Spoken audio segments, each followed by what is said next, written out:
My name is Casey Williams. I'm 34 years old, and I never imagined I'd be sitting in a polished lawyer's office, staring at a document that revealed the unthinkable. My parents had written me out of their will completely. The leather chair beneath me felt cold as the truth sank in. Everything, every last thing, was left to my brother, Martin. Years of my support, financial, emotional, personal, wiped away in a few cold sentences of legal text. The betrayal cut deeper than I could have ever imagined. Before I tell you about the choice I made that day, one that changed the course of my life, drop a comment and let me know where you're watching from. And don't forget to subscribe so you can follow along as I finally learn to stand up for myself. I grew up in Boston, in what looked like a typical middle-class family. My parents, Eleanor and Thomas Williams, owned a small chain of specialty food stores. They were respected in our community, always smiling in public, always proud to display the image of a perfect family. But behind closed doors, the truth was very different, especially in how they treated their two children. Martin, 5 years older than me, was always the golden child. No matter what he did, my parents adored him. If he brought home average grades, they celebrated like he had won a Nobel Prize. When he showed even the slightest interest in the family business, my father's eyes lit up with pride, already picturing Martin carrying the legacy forward. My mother spoiled him, cooking his favorite meals, ironing his clothes, and making excuses whenever he acted out. Meanwhile, my own achievements were dismissed as background noise. I still remember the day I brought home my very first straight-A report card in 3rd grade. I was bursting with excitement, waiting for them to notice. My mom barely glanced at it before saying, "That's nice, Casey. Did you hear Martin made the baseball team?" That moment set the tone for my entire childhood. When Martin graduated high school, my parents bought him a shiny red Ford Mustang he had been eyeing for months. I thought, surely, when my turn came, I'd get something just as special. But 4 years later, when I graduated at the top of my class, all I received was a greeting card with a $50 bookstore gift certificate. When I asked about a car, my father scoffed. "We can't afford such extravagance, Casey. College tuition is expensive enough." But here, the truth, they fully funded Martin's education. Tuition, housing, meal plans, textbooks, even a generous monthly allowance. And when he nearly flunked out his 2nd year from too much partying, they paid for private tutors to pull him through. Me, I started working at 16. I spent weekends at a local cafe and evenings at the library, saving every penny for college. I applied for every scholarship I could find because I knew I'd be on my own. When I once brought up the unfairness, my mother brushed it off. "Martin needs more help than you. You've always been so independent and resourceful." My relationship with Martin was just as complicated. As kids, there was always competition, but one I could never win. As adults, his attitude only grew more condescending. He mocked my career choices, my clothes, even my relationships, acting like he always knew better. "Banking, Casey, really? That's so boring and predictable," he'd say, despite the fact that he had switched majors 3 times before landing on business administration, which he never even used. Martin also had a way of taking advantage of me.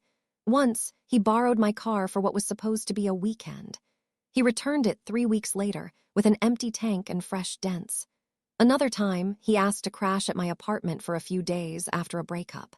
2 months later, he was still there, eating my food, never paying a cent toward rent or utilities. And through it all, I kept working, pushing myself, hopping for even the smallest sign of approval from my parents. But no matter how hard I tried, it was never enough. I graduated summa cum laude with a degree in finance and landed a position at a respected asset management firm. From there, I began climbing the corporate ladder, hoping that financial success might finally earn me the recognition I had always craved from my family. I sent thoughtful gifts during holidays, called them often, and attended family gatherings, even though those gatherings usually came with subtle put-downs that stung more than I liked to admit. I even tried to connect with Martin as an adult, thinking maybe our childhood rivalry could evolve into something healthier. I invited him to networking events, offered him career advice when he was between jobs, and genuinely tried to celebrate his successes when they came. But the pattern never changed. In my parents' eyes, Martin could do no wrong, and I could never quite do right. I'll never forget one Thanksgiving dinner when I had just been promoted to senior analyst. I shared my news proudly, waiting for even a hint of acknowledgement. My father barely nodded before turning the conversation toward Martin's latest hobby, home brewing beer in his garage. Within minutes, my parents were excitedly discussing how Martin could turn it into a business. They even offered him startup capital, something they had never once considered giving me, despite all my hard work. That night, as I drove back to my apartment, a heavy truth hit me. I was still chasing approval I might never get. Yet, despite the hurt, I couldn't bring myself to let go of them. They were still my parents, and Martin was still my brother. Families are complicated, I told myself. No relationship is perfect. So I kept trying, hoping that someday things would change, that someday they would finally see me. But I had no idea that this pattern would follow me well into adulthood and eventually lead to the devastating revelation I faced years later in that lawyer's office. After graduating, I threw myself fully into my career. At Hamilton Asset Management, I started as an analyst and quickly proved myself. Nights, weekends, holidays, it didn't matter. I was always there, working harder than anyone else. My dedication paid off. Within 3 years, I was promoted to senior analyst, a path that usually took others at least 5 years. By the age of 29, I had become a portfolio manager, overseeing millions in client assets. My reputation for smart strategies and strong client relationships earned me respect in the industry and bonuses large enough to build a secure life for myself. Professionally, I had built the kind of career most finance graduates dream about, and I had done it all on my own merit. But while my career thrived, I continued to stay connected to my family, even though the favoritism never faded. Then came the financial crisis of 2008. The economy collapsed, and my parents' business took a devastating hit. Their gourmet food stores, once bustling, became quiet. People stopped buying specialty items, focusing only on essentials. Sales plummeted, and they struggled to keep all 3 locations open. One evening, I received a call from my mother. Her voice trembled as she admitted, "Casey, I hate to ask this, but we're having trouble making the mortgage payment this month. Business is so slow, and we had to drain our savings to keep the stores afloat." Without hesitation, I wired $5,000 to their account. "Don't worry about paying me back right away," I told her.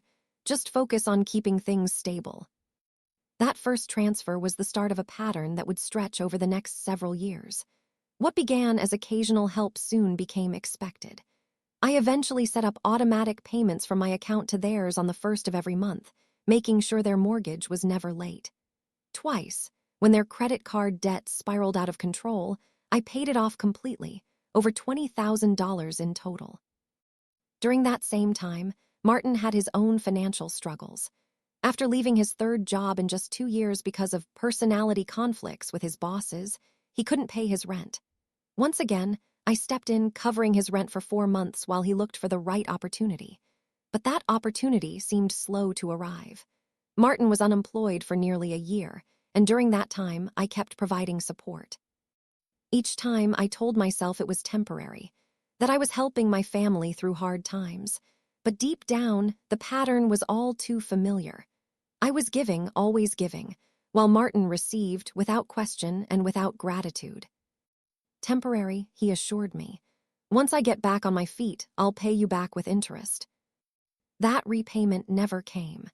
Eventually, the loans stopped being mentioned at all. It became just another part of the growing imbalance I kept choosing to overlook for the sake of family peace. The hardest period came when both of my parents fell seriously ill within months of each other.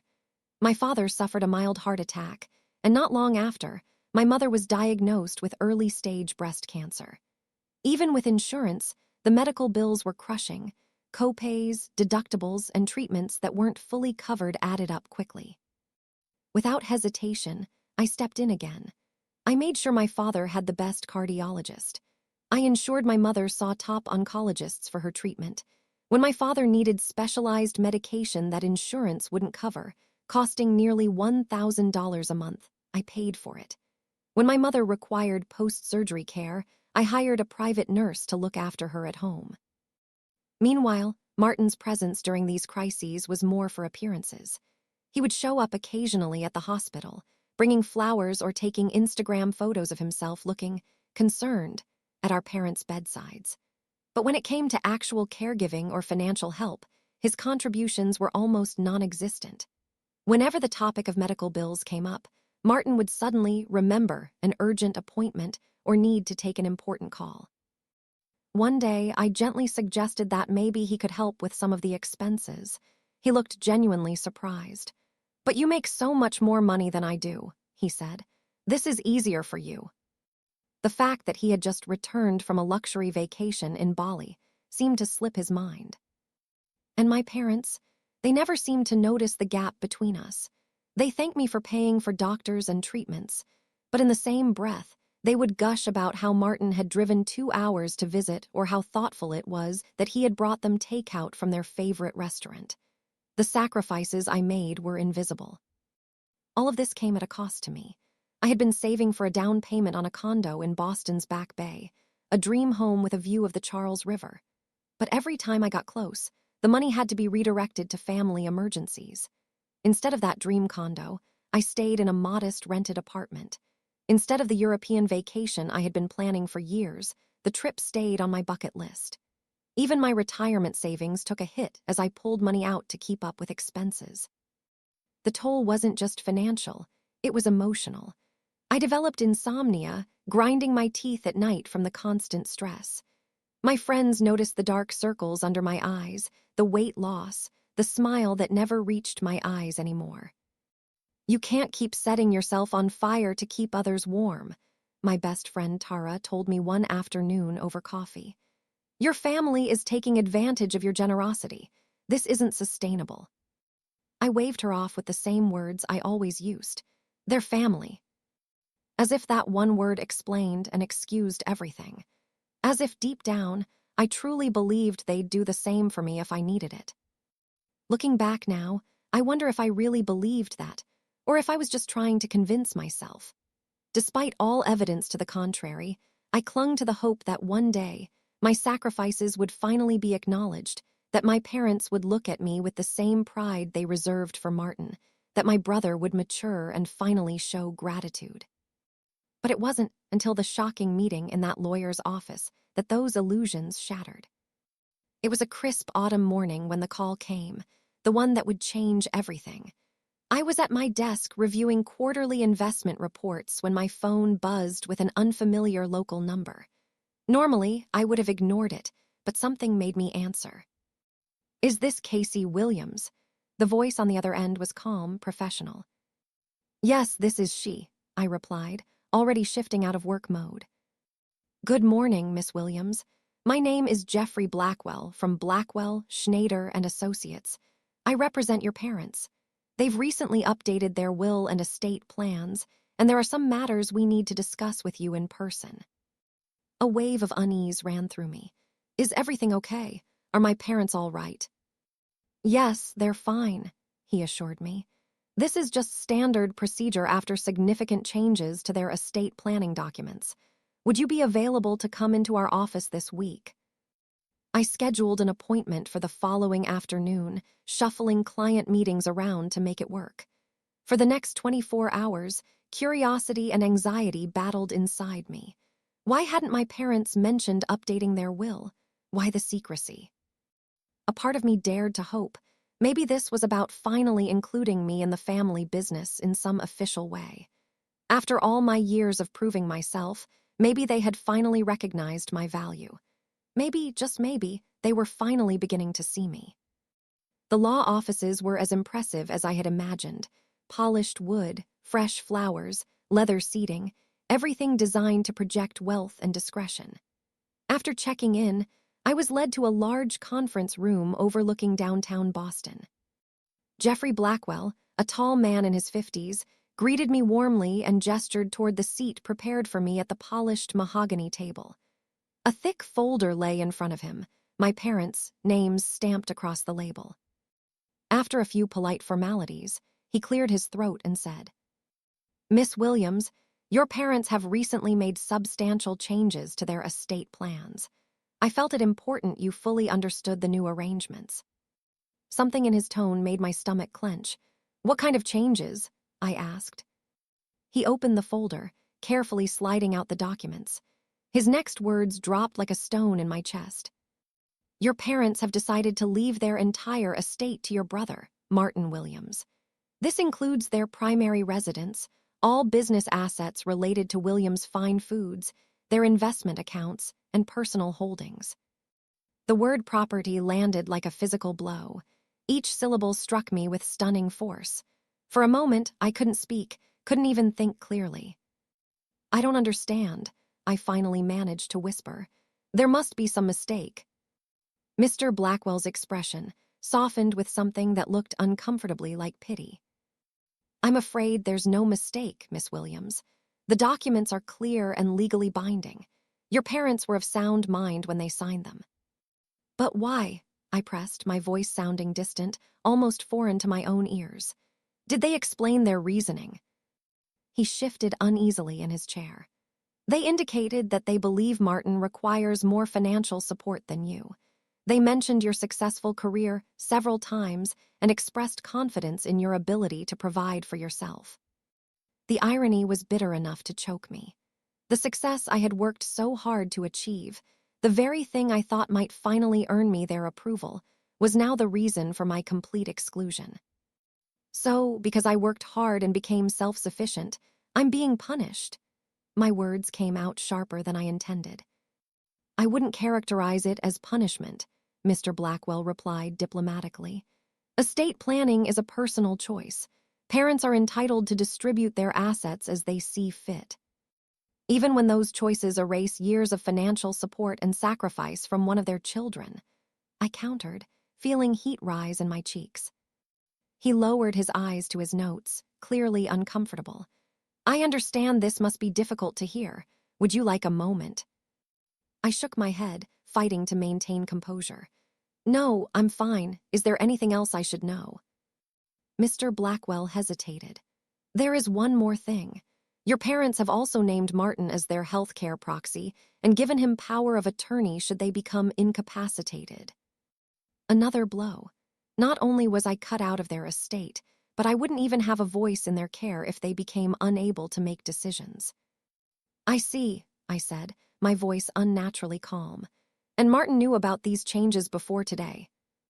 A flicker crossed the lawyer's face, confirmation before he even spoke. Yes, he was consulted during the process. So Martin had known. He had been part of it all along.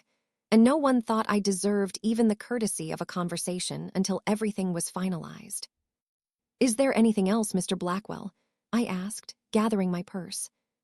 Just this. He slid a business card across the table. If you have any questions about the legal aspects, please don't hesitate to reach out. I accepted it automatically, though I knew I would never call. What would be the point? The decisions were made. My exclusion was complete and irreversible. As the elevator carried me down to the lobby, numbness began to replace the shock.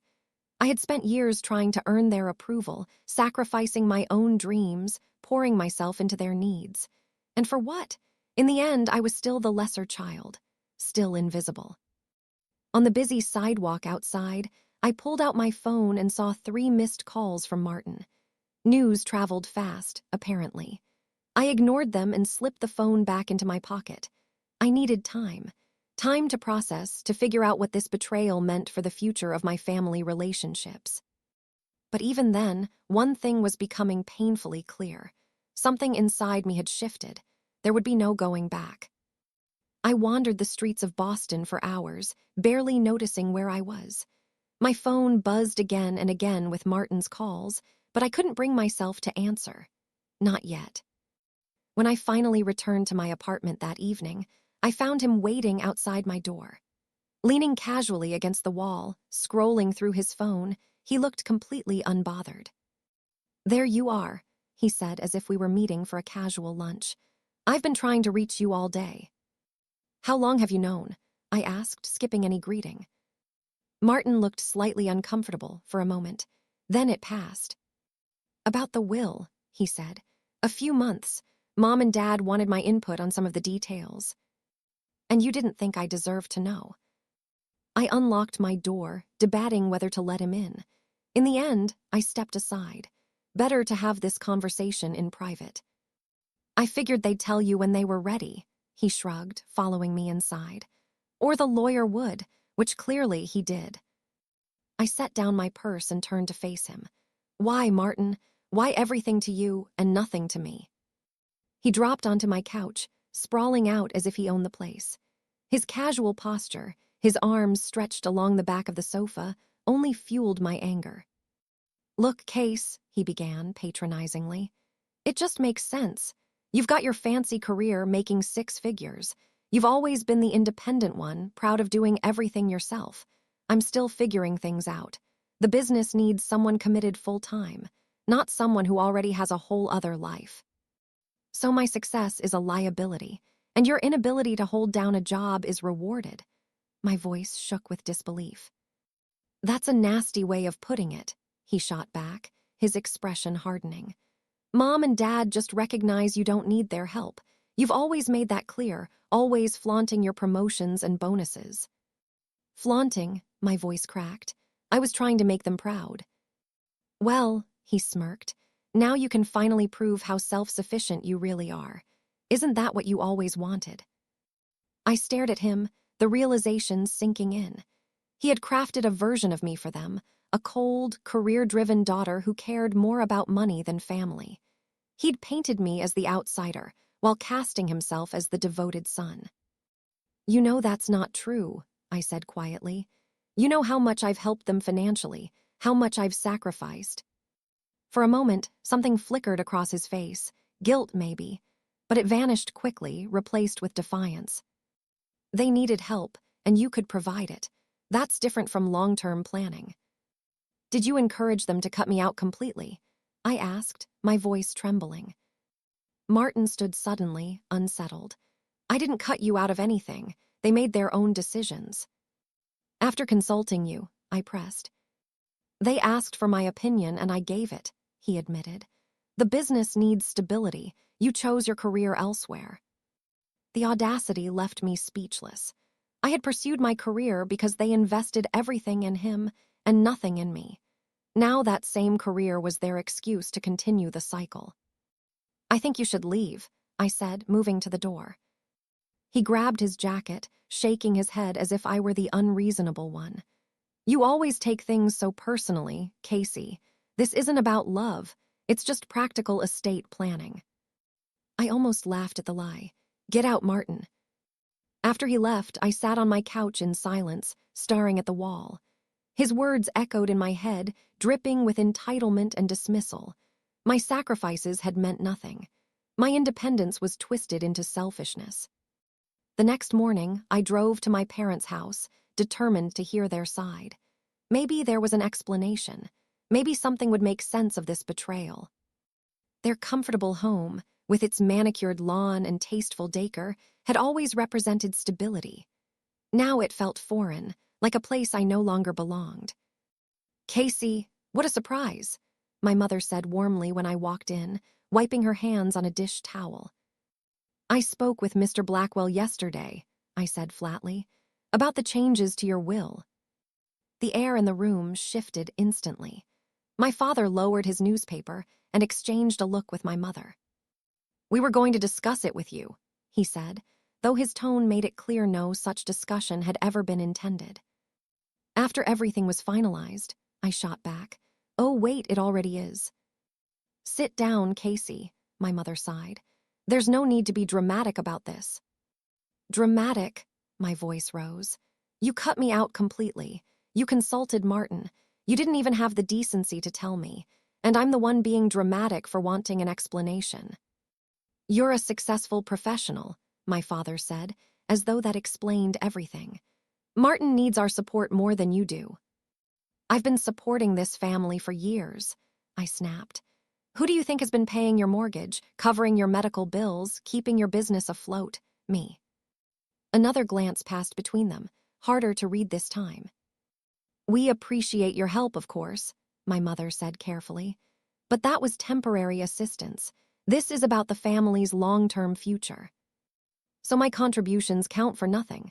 I asked, my voice shaking with suppressed rage. We're proud of what you've accomplished, my father said, though his tone held no true pride. You've built your own life. You have financial security. And Martin hasn't had the same advantages, my mother added. Advantages? I nearly choked on the word. What advantages have I ever had that he did? He got a car for graduation. I got a gift card. His college was fully paid for. I worked multiple jobs. He's had endless bailouts while I had to make it on my own. You've always been independent, Casey, my mother said firmly. Always insisting on doing things your way. Martin values family legacy. He wants to continue what we've built. The meaning was clear. No matter what I had done, I would never be the chosen one. And yet you still expect me to keep supporting you? I asked bitterly, thinking of the automatic transfers still leaving my account every month. For the first time, they looked truly uncomfortable. My father recovered quickly. We assumed you'd want to help your family, regardless of inheritance issues. That's what family does. The hypocrisy was staggering. Family helps family, except when it came to recognizing my sacrifices or including me in their future plans. As I was leaving, still reeling from our conversation, I noticed a file cabinet in their office left slightly ajar. Something compelled me to look inside. What I found froze me. One folder meticulously documented every financial contribution I had ever made, every transfer, every bill I had paid. Next to it sat another folder filled with investment records. My money hadn't just gone to cover emergencies. They had used it to fund Martin's endless business ventures, ventures that had failed again and again. I snapped photos of the documents, barely believing what I was seeing. This wasn't just favoritism. It was calculated exploitation. My own family had been systematically draining my support to build Martin's future while deliberately cutting me out of theirs. The betrayal hit like waves crashing over me. Every memory shifted in the light of this new truth. The vacations I skipped to cover their payroll, the retirement savings I sacrificed to pay their medical bills, the home I never bought because I was too busy keeping their house afloat. And all the while, behind my back, they were consulting Martin, planning to hand him the very assets I had helped preserve. The rage that rose in me then was unlike anything I'd ever felt, a white-hot fire that burned away the last fragments of my need for their approval. By the time I reached my apartment, fury had hardened into clarity. I had lived under an illusion, believing my sacrifices would one day be honored, that my parents would eventually see me as Martin's equal, that my brother would grow into someone worthy of everything handed to him. None of that would ever happen. The truth was undeniable. The only person who would ever truly value me was me. The next morning, I woke with a strange calm. The shock and anger had crystallized into resolve. For the first time in 3 years, I called in sick to work. This day wasn't for them, it was for me. My first call was to Victoria Ramirez, a respected attorney specializing in family law. I had met her at a charity event, impressed by her sharp, straightforward manner. She agreed to meet that afternoon. Her office was modest, lined with shelves of legal books and family photos, but it radiated warmth. Victoria herself, a sharp-eyed woman in her 50s with streaks of silver in her hair, listened carefully as I poured everything out. When I finished, she leaned back, thoughtful. Legally, your parents can distribute their estate however they choose, unless there's evidence of coercion or incapacity. My heart sank, though I'd expected that answer. But, she continued, the automatic transfers from your accounts are fully in your control. You decide whether those continue. So there's nothing I can do about the will? I asked. She shook her head. You could contest it, but such cases rarely succeed unless there's clear proof of misconduct. This is favoritism, unfair but not illegal. What I will tell you is this: protect yourself. Your generosity has been exploited. You owe them nothing more. I left with clarity about my legal limits, if not yet about my choices.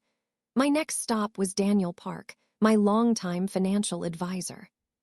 His reaction was less measured than Victoria. They did what? he exclaimed, nearly spilling his coffee. His outrage was validating in a way my family's silence never had been. I need to know exactly what ties I have with them, I explained. What can I ethically cut off? Daniel pulled up my accounts. Let's see what we're dealing with. Over the next hour, we traced every connection. The $1,800 monthly transfers to cover their mortgage, the annual property tax fund, the credit card I'd added them to for emergencies, the automatic payments for my father's heart medication and my mother's cancer treatments. The total over the last 5 years, $278,000. The number made me sick. This wasn't occasional help. This was systematic dependency, a lifeline that let them maintain their lifestyle while excluding me from their legacy. And what about your goals? Daniel asked gently. The condo, retirement, travel. I realized then how much I had sacrificed. My retirement account was underfunded. My home savings stagnant. My dreams of travel postponed indefinitely. I've put everything on hold, I admitted. Daniel's tone was firm but kind. Casey, you've been a brilliant financial planner for everyone but yourself. It's time to change that. Together, we built a plan.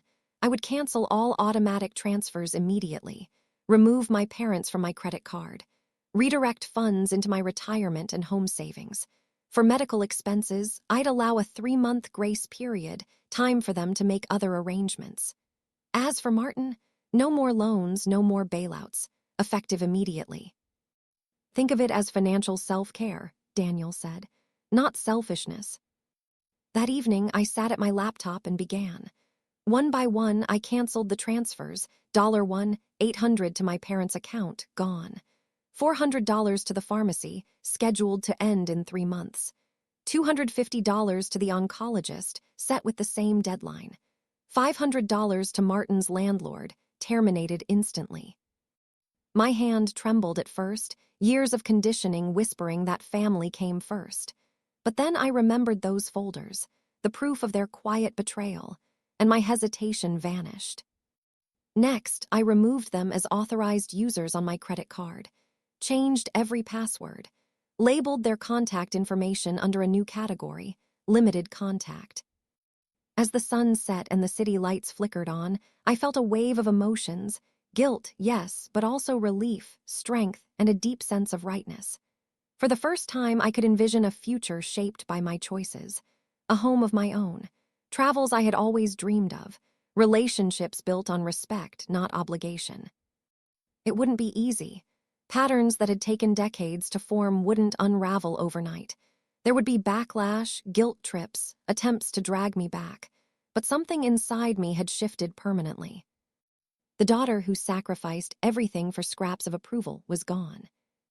In her place stood a woman who knew her worth, who had seen the truth, who was finally, unapologetically, ready to put herself first. For a week after canceling the transfers, I heard nothing. The silence was both unsettling and freeing, like the calm before a storm. I filled the time by reclaiming pieces of my life. I toured condos I once thought out of reach. I fell in love with a loft on the 10th floor of a converted factory, exposed brick, 12-foot ceilings, sunlight pouring through wide windows. The view wasn't flashy, just a quiet park, but I preferred the rhythm of the seasons over glittering skyscrapers. It felt symbolic of my own shift, from appearances to substance. When my offer was accepted, I dove into planning, paint colors, furniture layouts, art for the walls. For once, I was applying my spreadsheets and budgets to my life. And in the evenings, I reconnected with friends I had long neglected, people like Tara, who had warned me for years what my family was doing. Tara had been right all along. She warned me for years about the way my family treated me, and now she was the one helping me shop for furniture, laughing with me as we picked out paint colors, and listening when the doubts crept back in. "You look different," she said one Sunday over brunch, tilting her head as if she were seeing me for the first time. "Relaxed somehow, like you've finally put down a heavy backpack you've been carrying for years." She was right. The constant anxiety, the endless waiting for the next crisis or the next demand, had finally stopped. I was sleeping better, eating better, even standing taller. The weight I'd carried for so long wasn't on my shoulders anymore. Then, exactly 1 month after canceling the transfers, my phone lit up. A text from my mother, just 3 words, "Mortgage is due." I stared at the screen. "No, how are you?" No acknowledgement of the silence, no recognition of the changes I'd made. Just another demand, wrapped in the same old assumption that I existed to solve their problems. For years, I would have dropped everything, made the transfer, and apologized for being late. I would have added extra to ease their stress, desperate to maintain peace, desperate to be the good daughter. But that Casey was gone. I typed 2 words, "Not mine." Then I powered off my phone and went for a long walk. The autumn air was crisp, golden leaves drifting around me. For the first time in my life, I felt fully present, not calculating bills, not anticipating the next call, just here. When I turned my phone back on, it erupted with missed calls and messages. 5 from my mother, 3 from my father, a stream of texts, each one more urgent than the last, and one voicemail from Martin that started with, "What the hell do you think you're doing?" before I deleted it. I almost ignored them all, but avoiding the conversation wouldn't help. It was time to be clear. I sent a single reply, "I will call tomorrow at 7:00 p.m. to discuss this." At exactly 7:00, I called. My mother answered instantly, her voice sharp with anger. "What is going on, Casey? The mortgage payment bounced. The bank called us. It was humiliating." No greeting, no concern, just the impact on them. "I've made changes," I said, my voice calm. "I won't be contributing to household expenses anymore." "What do you mean, changes?" My father's voice cut in speakerphone. "We were counting on that money." "Yes, you were counting on it from the daughter you've written out of your will," I said evenly. "The same daughter who has supported you for years, while you plan to leave everything to Martin." Silence. Then my mother, defensive. "That has nothing to do with this. The will is about the future. This is about right now." "It has everything to do with it," I countered. "I've learned you used my money to invest in opportunities for Martin while excluding me from your plans. That stops today." "We're your parents," my father snapped. "You can't just cut us off." "I'm not cutting you off out of spite," I replied. "I'm setting boundaries. I've kept the medical payments for 3 more months to give you time to make other arrangements. After that, you'll need to manage your own finances, just like you've expected me to since I was a teenager." "Is this about money?" my mother asked, disbelief in her voice. "Are you really that materialistic, Casey, after all we've done for you?" I almost laughed at the absurdity. "This isn't about money, it's about respect. It's about being treated as an equal, not as an ATM. I deserved your support too. When I was working 3 jobs in college, when I lived off ramen to save for textbooks, when I couldn't afford a car to get to interviews. But you told me I could manage on my own. Well, now you can do the same." The conversation unraveled after that. Anger, guilt trips, accusations of selfishness, even threats. "If this is how you're going to be, don't expect to be welcome in this house again," my father said. "And don't come crying to us when you need something," my mother added. I had prepared myself for this. It still hurt, but not in the way it once would have. Their words only confirmed the truth I had always known but never wanted to admit. Their love had always been transactional. "I understand," I said simply. "I hope one day we can rebuild something healthier, but for now I need to focus on my well-being." The call ended. The silence in my apartment was heavy, but it was also freeing. The break wasn't just financial, it was emotional, psychological, final. The very next day, Martin stormed into my office, red-faced, causing a scene until I agreed to talk in private. "What the hell are you trying to prove?" he demanded. "Mom and Dad are devastated. The bank says they'll foreclose if they miss another payment." "That sounds like something the 3 of you can figure out," I said calmly. "Just like I had to figure out everything on my own." "This is different," he snapped. "They're older now, they need support." "And they have another child," I reminded him. "One who stands to inherit everything. Maybe it's time you stepped up." His anger faltered, replaced briefly by discomfort. You know my situation isn't stable right now. I can't afford it like you can. Then maybe you shouldn't be accepting an inheritance you can't even maintain, I said. He had no response, only more threats and accusations. But this time I wasn't shaken. I may end up alone, Martin, I told him. But at least I'll stand on my own 2 feet, not living off others while pretending to be self-made. He left, furious. Soon after, the messages from extended family began, sympathy mixed with scolding, painting me as cold, selfish, heartless. I answered them all with the same calm message. This is a private matter between me and my immediate family. After years of financial support while being excluded from long-term planning, I made the choices necessary for my well-being. I hope you can respect that there are 2 sides to every story. Some understood, some didn't, and some walked away. It was painful, but it was also proof of something I had learned. Standing up for yourself in a family that thrives on inequality comes at a cost. But the cost of staying silent would have been even greater. Weeks later, my parents showed up at my door, looking older, tired, carrying the weight of the choices they had made. They talked of misunderstandings, of how hard life had become without my support. They didn't apologize. They didn't acknowledge the betrayal. Instead, they tried to pull me back into the old role, provider, fixer, the dependable daughter who asked for nothing. This time, I didn't bend. I want a relationship with you, I told them. But one built on respect, not money, on love, not transactions.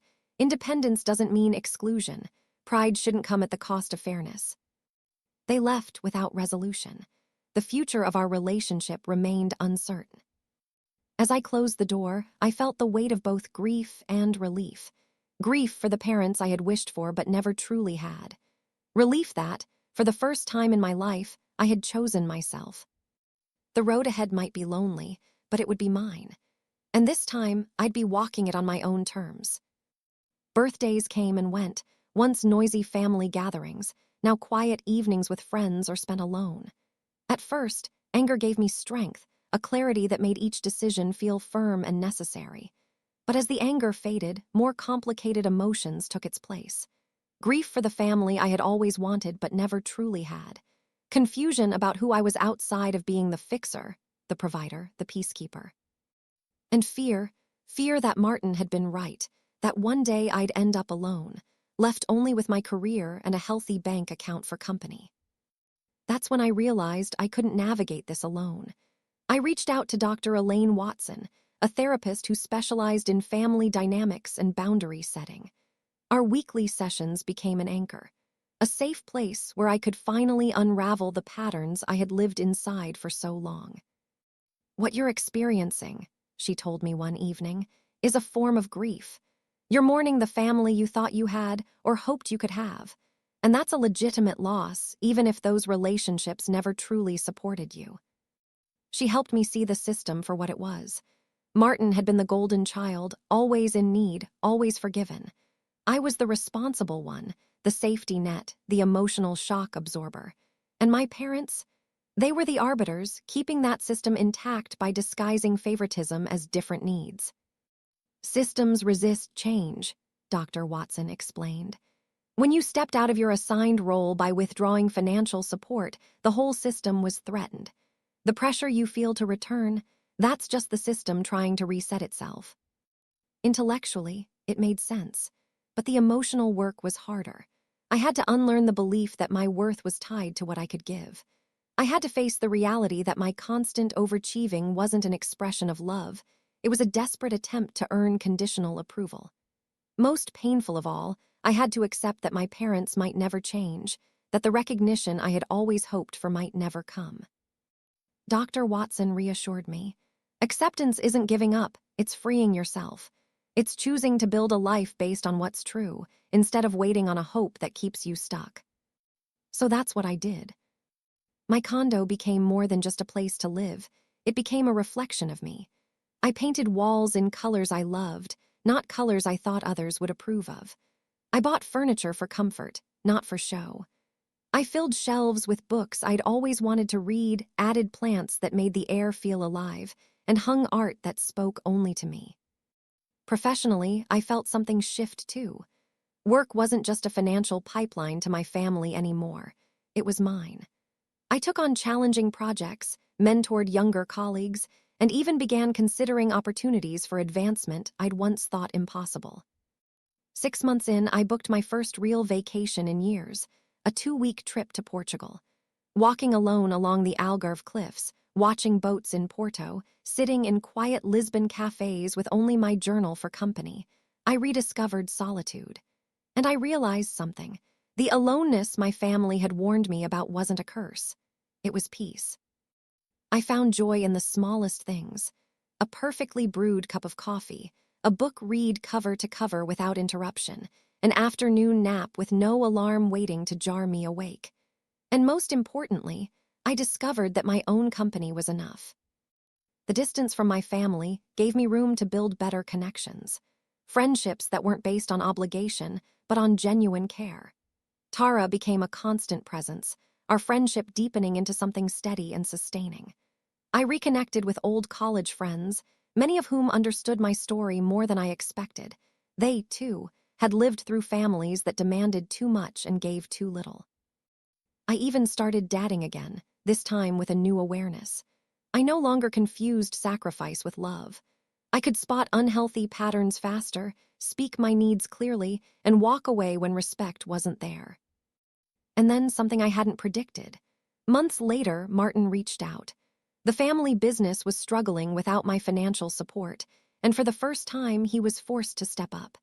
He had to work real hours, manage payroll, deal with deadlines, face the fallout of his own mistakes. "I never realized how much you were carrying," he admitted one day over coffee. It wasn't an apology, not exactly, but it was acknowledgement, the first I had ever received. Martin seemed changed, less entitled, more grounded. Responsibility had forced growth in him that endless indulgence never had. My parents, on the other hand, struggled to adapt. They tried their usual tactics: guilt, anger, threats. But when the medical payments I had arranged finally ended, reality caught up with them. They sold their big suburban home and moved into a condo that actually fit their means. Through it all, I stayed firm.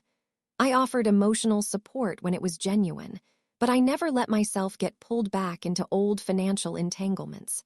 With Dr. Watson's guidance, I learned to tell the difference between healthy care and unhealthy codependence. A year after that day at the lawyer's office, my parents asked me to dinner. It was cautious, tentative, but different. There was something in their tone, a flicker of respect. "We've been doing some thinking," my father began, "about the will, about how things must have looked from your perspective. We just thought," my mother added, "that since you were doing so well." I didn't rush to fill the silence. I simply waited. "We've spoken to Mr. Blackwell," my father said finally. "We're revising our estate plans, making things more equitable." It wasn't a full apology. Maybe it was more necessity than recognition, but it was a step. I didn't respond with gratitude, and I didn't rush to forgive. I just nodded and said, "That sounds like a thoughtful decision." Looking back now, I see the biggest change wasn't in them. It was in me. I've learned that self-worth isn't measured by how much you do for others. That boundaries aren't selfish, they're survival. That love with conditions isn't really love at all. The pain of that day in the lawyer's office, the shock of realizing how little I was valued, has transformed into something unexpected. Freedom. Freedom from the endless cycle of earning approval. Freedom to choose connections built on respect. Freedom to prioritize my well-being without guilt. Maybe the greatest lesson is this: sometimes the family you need isn't the one you're born into, but the one you create. The friends who show up. The colleagues who respect your limits. The chosen bonds that offer real care. As for my family, the road ahead is uncertain. There are moments of connection, fragile but real, alongside the hurt that still lingers. But one thing is certain: I will never again measure my worth by their recognition. I will never again sacrifice myself for love that comes with strings. And I will never again confuse silence for peace. Sometimes, the most powerful message you can send is two simple words: "Not mine." Whether it's a mortgage payment or an emotional burden someone tries to place on you, those words are a declaration of selfhood, a reminder that your life, your well-being, your worth belong to you. Have you ever had to choose yourself over family expectations? Share your story in the comments. And if this resonated, hit like, subscribe, and share this with someone who might need to hear it. Because sometimes the bravest thing you can do is put yourself first.